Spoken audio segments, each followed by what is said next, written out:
رسالة القديس بولس الرسول الثانية إلى أهل كورنثوس، الإصحاح الأول. بولس رسول يسوع المسيح بمشيئة الله، وتيموثاوس الأخ، إلى كنيسة الله التي في كورنثوس، مع القديسين أجمعين الذين في جميع أخائية. نعمة لكم وسلام من الله أبينا والرب يسوع المسيح. مبارك الله أبو ربنا يسوع المسيح، أبو الرأفة وإله كل تعزية، الذي يعزينا في كل ضيقتنا، حتى نستطيع أن نعزي الذين هم في كل ضيقة بالتعزية التي نتعزى نحن بها من الله. لأنه كما تكثر آلام المسيح فينا، كذلك بالمسيح تكثر تعزيتنا أيضا. فإن كنا نتضايق فلأجل تعزيتكم وخلاصكم، العامل في احتمال نفس الآلام التي نتألم بها نحن أيضا، أو نتعزى فلأجل تعزيتكم وخلاصكم. فرجاؤنا من أجلكم ثابت، عالمين أنكم كما أنتم شركاء في الآلام كذلك في التعزية أيضا.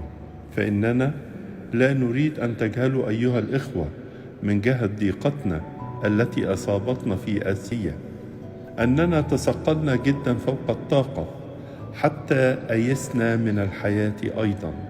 لكن كان لنا في أنفسنا حكم الموت، لكي لا نكون متكلين على أنفسنا بل على الله الذي يقيم الأموات، الذي نجانا من موت مثل هذا، وهو ينجي، الذي لنا رجاء فيه أنه سينجي أيضا فيما بعد.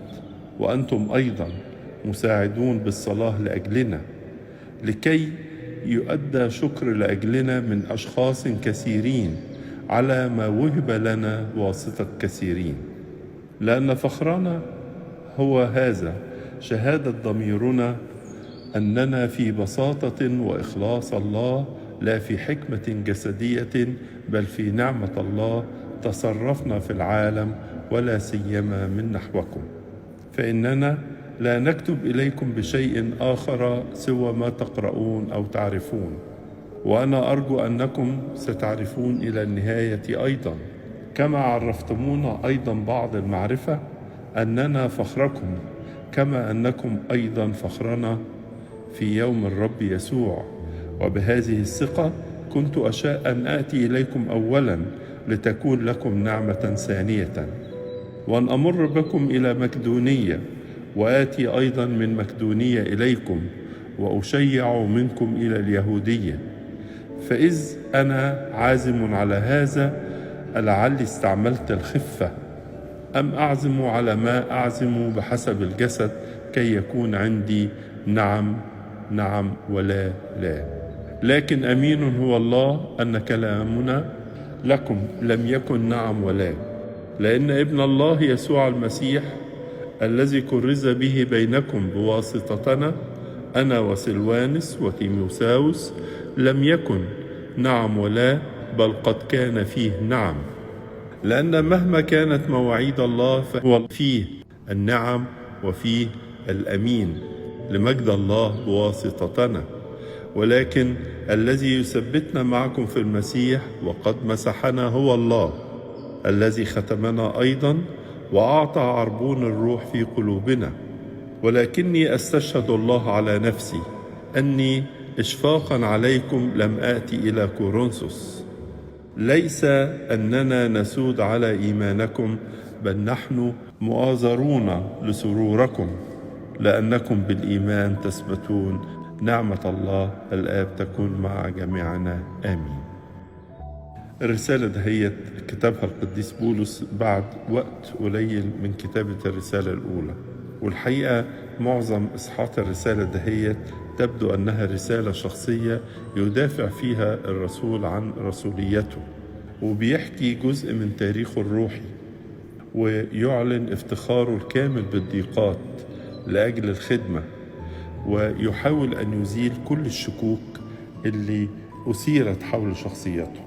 والرسالة كلها بتدور حوالين موضوع الخدمة القانونية، والإصحاح ده هو يعتبر إصحاح مقدمة للرسالة كلها. لكن الحقيقة لما بنشوف الرسالة في إصحاحاتها وموضوعاتها بنلاقي الإصحاح الأول ده هو في عدد 10 هيقول كده: الذي لنا رجاء فيه. وده عنوان جميل قوي، الذي لنا رجاء فيه. وهنا بيتكلم على ان رجاء الانسان المسيحي وفرحه العظيم ان له رجاء في شخص المسيح. لكن الحقيقة بيجي في عدد 14 ويعبر تعبير جميل قوي ويقول: أننا فخركم كما أنكم أيضا فخرنا في يوم يسوع المسيح. أننا فخركم، ده الخادم بيتكلم لمخدوميه وللرعية بتاعته، كما أنكم أيضا فخرنا في يوم الرب يسوع المسيح. يعني كلا الخادم والمخدومين هم فخر لبعضهم في يوم الدينونة أمام ربنا يسوع المسيح. الخادم اللي خدم وتعب وبذل مجهود كتير وضحى وقدم بقدوته شخص المسيح، وفي نفس الوقت الصورة الجميلة اللي عاش بيها المخدومين وكبروا ونموا في محبة المسيح، ولذلك صاروا فخرا لخادمهم. الصورة الجميلة دهيت بنقراها في الإصحاح وبيعبر عن شوقه للحضور إليهم. أنا عايزك تاخد بالك إن في عدد 21 يتكلم يقول: ولكن الذي يثبتنا واحد معكم في المسيح وقد مسحنا هو الله الذي ختمنا أيضا. وهنا بيتكلم عن سر التثبيت، سر الميرون، سر التثبيت اللي هو السر التاني اللي احنا بناخده بعد سر المعمودية. يتكلم ويقول: الذي يثبتنا معكم في المسيح وقد مسحنا، هو سر المسحة المقدسة كمان الكاريزما، والذي ختمنا هو سر الختم أيضا، وأعطى عربون الروح في قلوبنا. عايزك تعرف إن وهو بيتكلم وبيدافع عن رسوليته لكن كمان بيقدم لنا صورة من حياتنا الكنسية، وهو بيشرح سر من الأسرار الكنسية، سر الميرون المقدس. ربنا معكم.